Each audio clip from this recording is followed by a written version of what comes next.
My name is Adam Ward. I'm Director of Studies of the International Institute for Strategic Studies based in London, and I've been asked to participate in this conference in order to address some of the broader themes with which the event has been dealing. The title of the session that I was speaking in was The Strategic Implications of the Emerging Global System, which is an enormous canvas on which to try and paint some remarks, as it were. But essentially the approach that I've been taking is to look at the ways in which America's global posture, it's a posture towards the rest of the world, has been changing. And my essential thesis is that resource constraints and the desire to bring America's global commitments into a better balance with its resources is causing the United States to adopt a more selective and discretionary attitude to its international engagements.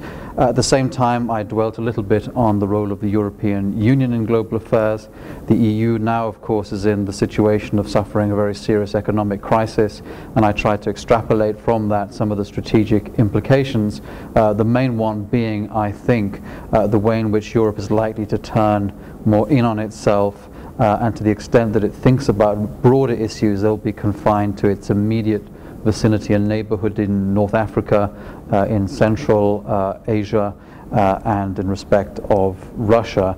The Asia Pacific, of course, we all know, is the up and coming region. It's a very dynamic part of the world. It's also a part of the world, however, that's very fragmented and conflicted.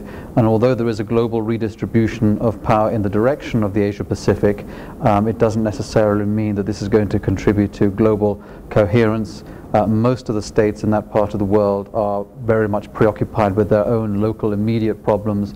They're not looking to assume the burdens of leadership. They're not looking to invest huge resources in the provision of global public goods in the way that the United States has been willing to do for the last 50 or 60 years.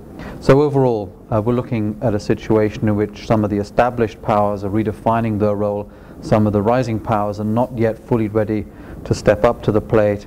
Gaps in the international system, cracks in the international system emerging, from which threats may emanate, but also opportunities for new actors to fill the gaps, should they so desire. So it's a more uncertain world that we're entering. It's an age of improvisation, as I tried to say in my speech, but it seems to me that there aren't going to be any kind of overarching institutional responses to the world in which we're living.